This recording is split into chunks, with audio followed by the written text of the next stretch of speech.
Hello guys, my name's Noah Fitzgerald, and today I'm here to tell you guys about the Alfa Romeo Giulia.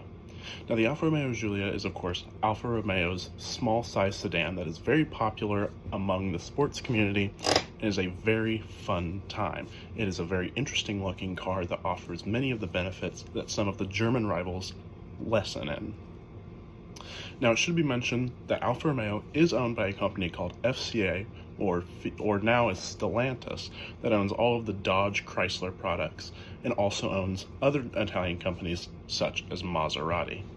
Now it is to be known that Alfa Romeo is the only company in this lineup that makes their own makings for all of the vehicles except for, say, window switches. Unlike Maserati, where a bunch of the parts are carried over, Alfa Romeo is not that way.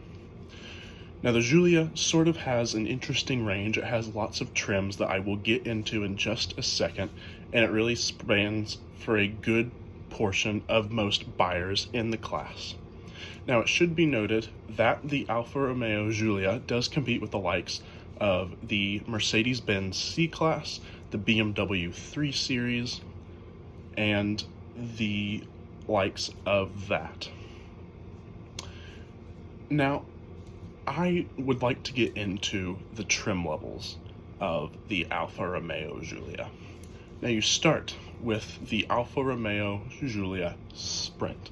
Now the Sprint is your very base level sedan that comes with the base motor and sort of has the regular standard touches that the Alfa Romeo comes with. It is the base model, so you don't get all of the added upgrades with this model.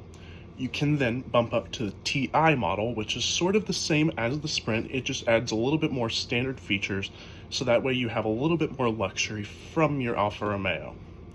From here is where we start to see more fun trims of the Giulia.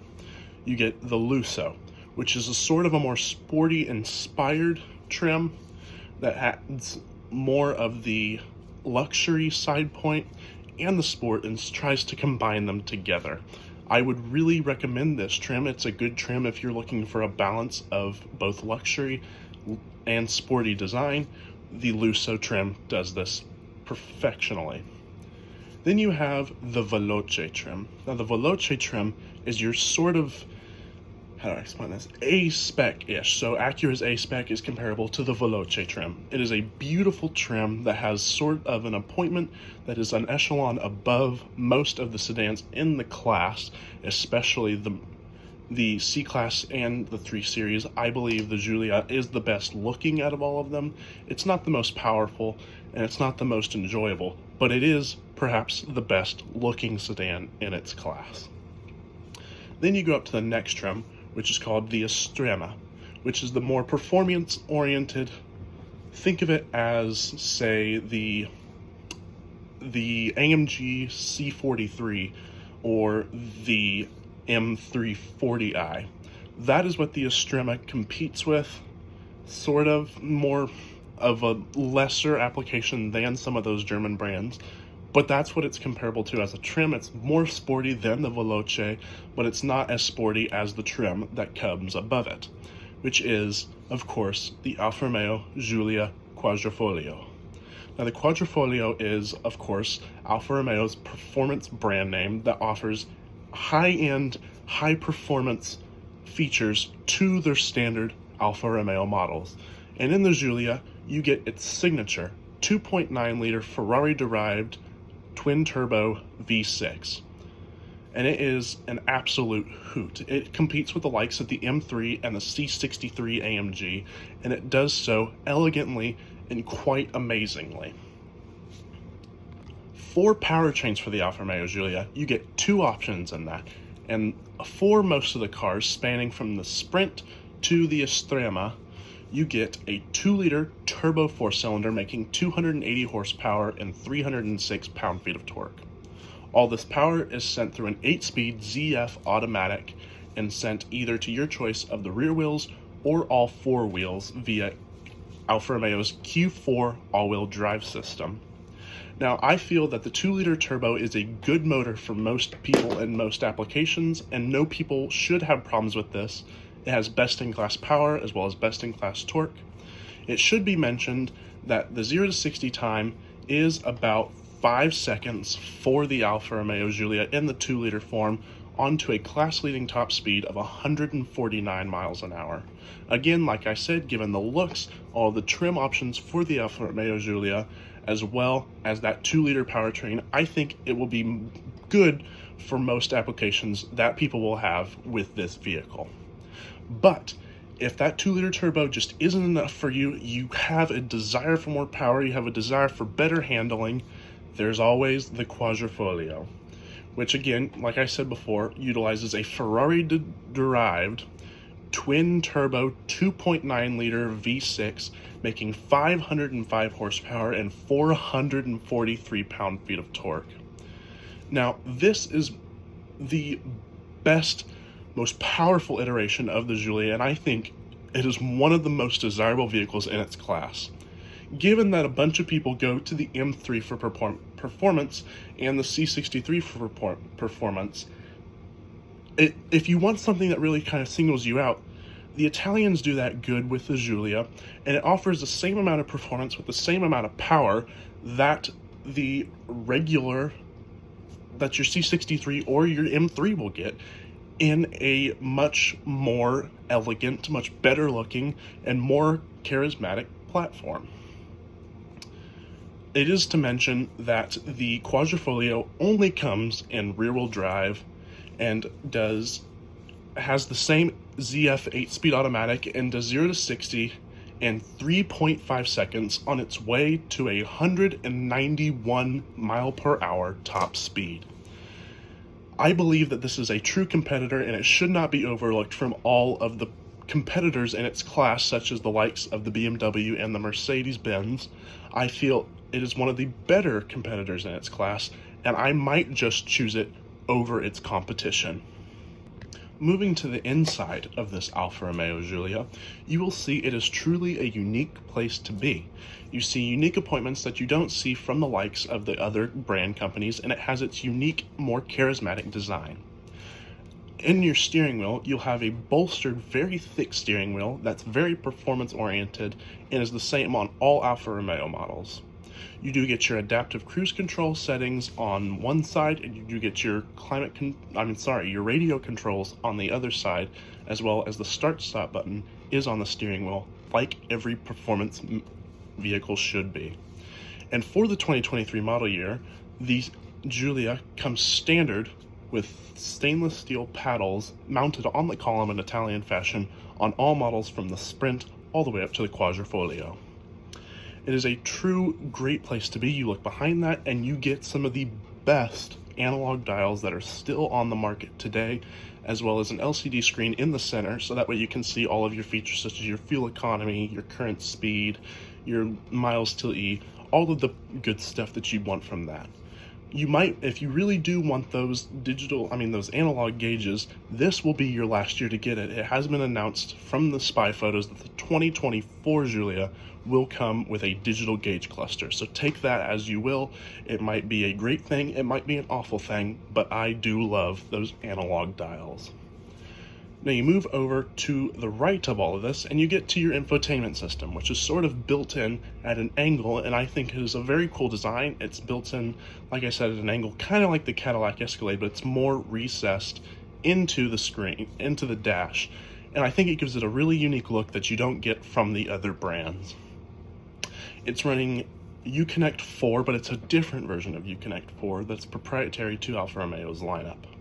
You do get standard Apple CarPlay and Android Auto, so that way you can have all your compatibility in your infotainment system that you could need to power your sound and everything you might need, your navigation, your sound system. And that leads me on to the sound system. On the base, the Sprint models get an 8-speaker Alfa Romeo proprietary sound system. It's okay, it's not the best, but then you can upgrade to a 14-speaker Harman Kardon sound system, which sounds pretty good. It provides good bass. It'll be good for most situations. And if you do want that Estrema or the Quadrifoglio, it gets a 15-speaker Harman Kardon sound system, which I don't really notice much of a difference between the 14 and the 15. If anybody else can find a difference between them, I would love to know it, but both of which are not the top tier system. They're not the best. I would rather have, say, the Burmester in the Mercedes or the Bowers and Wilkins in the BMW, but it's suitable for most of the things that people will need to use that sound system for. Now you get to the section below that, and you do have physical climate controls. This is something that BMW has been going away with their new interface, and I'm glad that Alfa Romeo has stayed true and used an old physical climate control system that's super easy to use, and I think many people will be choosing that over the BMW strictly for the fact that it's a more analog car, and I, as a car enthusiast, do enjoy that. Behind that, you do get your Alfa Romeo proprietary shifter to control that 8-speed ZF automatic. It looks great. I think it's great for what it needs to be done. However, it's not like in Europe where you used to be able to get that 6-speed manual. I really wish that option would have came to the US, but the 8-speed ZF is good, and I think it's done its part. You get the drive mode selector, which is kind of an interesting selection. Alfa Romeo calls it their DNA Drive Select. It stands for dynamic, neutral, and all-weather. Now, this is kind of an interesting thing. It goes in with, of course, DNA. It's a more charismatic car. Italians, they like doing that. Of course, dynamic is your sport mode. Neutral is sort of your comfort mode, your regular mode. And A is for more of your economy. It's meant to be an eco mode for it, which kind of sounds funny coming from an Alfa Romeo sports sedan. Not something you would think you would see in there, but also, again, you don't think you'd see a 2-liter turbo in there, although it is a very good 2-liter turbo. You get to the seats, and unlike the Stelvio, it does not have carbon sports seats. It has regular leather seats that are very comfortable and offer very good support, and they are heated and ventilated, so you do get your luxuries in all versions of your Alfa Romeo, so it is a very competent competitor with the likes of the German brands. In the back, you'll notice it is a bit small, but it seems about the same size as the BMW 3 Series or a C-Class. You do get the same leather seats that you get in the rest of the vehicle, and you do get climate vents and rear heated outboard seats. And that is a great luxurious feature. You do get all of, Alfa Romeo's safety systems, such as their blind spot, rear cross traffic alert, safety lane departure warning. So you do get all of the suites that you would get from likes of the other German brands for the Alfa Romeo. So this is starting to seem like a really good thing. Moving to the outside of the Alfa Romeo Giulia, it gets even better than the inside of the car. You look at the front and you get these very, very aggressive headlights that are, of course, HID with your LED DRLs and LED turn signals. These headlights will only be available for the 2023 model year. For the 2024 model year, we have seen from the spy photos, they are going to be full LED headlights. In the center, you get Alfa Romeo's proprietary grille, and of course it kind of looks like a slice of pizza, but it really gets an aggressive function from it. It looks good, and it's a staple of the Alfa Romeos everywhere. On the bottom of that, you get air grills, and these are real air grills that feed into the intercoolers for either of the engines that you get, both of which are turbocharged. It looks very aggressive and is way better looking than I think the C-Class or the 3 Series. I think it is a very competent competitor, and I think many people are going to enjoy that it is a unique competitor in the lineup and does just the same amount as the likes of the other brands. You get to the side profile of this, and you can see then that it is kind of a smaller sedan. It's more compact than the 3 Series looks or the C-Class looks. However, it still offers the same amount of capability that those cars offer. You do get these amazing wheels from any model that you choose. Alfa Romeo really hits it hard with the wheels and does a very good job. You do get a side air vent that lets the air pass through, so you get better fuel economy, and it makes it look just a bit more sporty. You can get black or body colored mirrors, as well as a customizable amount of door surround trims. Now you get to the back, and the back is maybe the second best, maybe even the best subjective look from the angles of the car. You do get LED brake lights with LED turn signals, as well as LED plate lights. And it just kind of looks very Italian. It looks very good, very aggressive, something you wouldn't see from the likes of other countries' brands.